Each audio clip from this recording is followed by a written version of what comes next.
اعوذ باللہ من الشیطان الرجیم بسم اللہ الرحمن الرحیم۔ آڈیو نمبر 80، مسلح اقدام اور تحویل قبلہ۔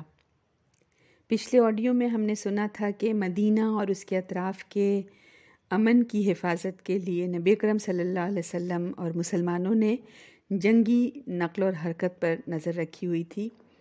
اس کے لیے کچھ اقدامات کیے تھے نبی اکرم صلی اللہ علیہ وسلم نے، تاکہ اسلام دشمن اللہ کا دین، حق اور انصاف کا راستہ روکنے سے باز آ جائیں۔ لیکن قریش اس راستے کے بجائے مزید غصے اور دشمنی کا شکار ہو گئے۔ جیسے کوئی سانپ کی دم پر پاؤں رکھ دے تو کیسے وہ پلٹ کر ڈستا ہے، ان کا یہی حال ہوا۔ اور کافروں کو سب سے زیادہ جو چیز چبھتی ہے وہ ہے معاش کا معاملہ، اکنامی۔ اگر اپنی معیشت پر زد پڑتی دیکھتے ہیں تو تلملا جاتے ہیں، پھر بدلے کی ضد میں پڑ جاتے ہیں اور خود بھول جاتے ہیں کہ کیسے مسلمانوں کی معیشت پر سازشیں کی تھیں، کیسے ان کا نان نفقہ، کھانا پینا، ضرورت کی ساری چیزوں پر روک لگا دی تھی، کیسے عرب اور غیر عرب مل کر ان کی روزی روٹی پر انہیں تڑپا رہے تھے۔ اب جب حالات بدل رہے تھے مسلمانوں کے، تو وہ بھی تو یہی کچھ کر سکتے تھے۔ تو اب یہ مزید دشمنی پر متحد ہو گئے اور مسلمانوں کے گھروں میں گھس کر جنگ کرنے کا بہانہ تلاش کرنے لگے۔ انہی دنوں شعبان 2 ہجری میں تحویل قبلہ کا بھی حکم آ گیا۔ بیت المقدس کی طرف اب تک رخ کر کے نماز پڑھی جا رہی تھی، اب حکم آ گیا فَوَلِّ وَجْهَكَ شَطْرَ الْمَسْجِدِ الْحَرَامِ، پھیر لیجیے اپنا چہرہ مسجد حرام کی طرف۔ بیت المقدس کے بجائے خانہ کعبہ قبلہ بن گیا اور نماز میں اس کی طرف رخ کیا جانے لگ گیا۔ یعنی ہم دیکھ رہے ہیں کہ رفتہ رفتہ اسلام اپنا تشخص، اپنی کلیئر آئیڈینٹی واضح کر رہا ہے۔ کمنگ آف ایج جس کو ہم کہیں، یہود سے 180 ڈگری پر رخ موڑ لیا گیا۔ یہ کس بات کی علامت تھی؟ یہ سب کچھ جو رفتہ رفتہ ہو رہا تھا، یہ کیا تھا؟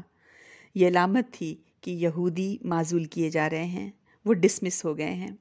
اب ان سے یہ ذمہ داری لے کر مسلمانوں کو دی جا رہی ہے، اس لیے کہ انہوں نے اپنا فرض ادا نہیں کیا، اور ان کی جگہ اب مسلمان ایک نئی امت ہیں، اور ان پر اب یہ ذمہ داری ہے کہ باقی انسانیت کو شرافت کا، صداقت کا، امانت کا، دیانت کا اور رحم کا سبق سکھا دیں۔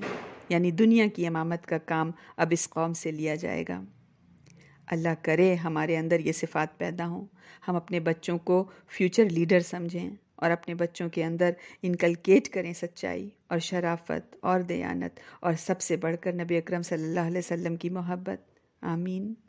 خانہ کعبہ کے قبلہ بن جانے سے 2 اثرات ہوئے، اس کے 2 کانسیکوینسز ہوئے۔ ہم یوں سمجھیں مدینہ کے حالات میں حرارت آ گئی، گرمی آ گئی۔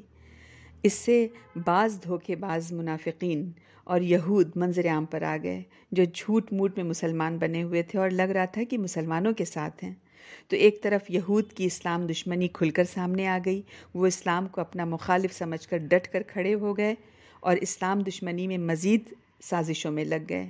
دوسری طرف مکہ کے کفار کو جب پتہ چلا کہ کعبہ ان کا یعنی مسلمانوں کا قبلہ ہو گیا ہے، تو انہیں یہ سمجھ آ گیا کہ اب تو مسلمان مکہ کو آزاد کرانے کی کوشش ضرور کریں گے، اس لیے کہ یہ تو ہو نہیں سکتا کہ وہ کعبے کی طرف رخ کر رہے ہوں اور ان کا کعبہ، ان کا قبلہ مشرکوں کے قبضے میں رہے۔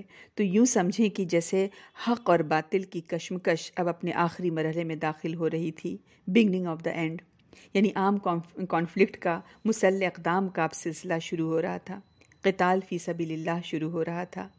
جہاد اب قتال کی شکل اختیار کر رہا تھا۔ جہاد مطلب انتھک کوشش، ساری تو کوششیں ہو ہی رہی تھیں، اب یہ آخری کوشش، اپنی زندگی کی بازی لگا دینا۔ جہاد کا آخری فرنٹ ہوتا ہی قتال ہے، اور اس سے گزروانا پڑا مسلمانوں کو، تبھی غلبہ حاصل ہوا۔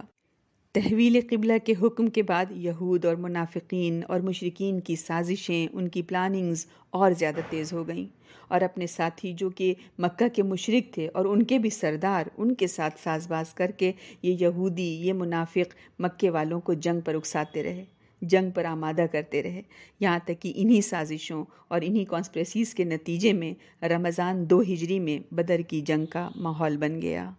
والسلام علیکم ورحمۃ اللہ۔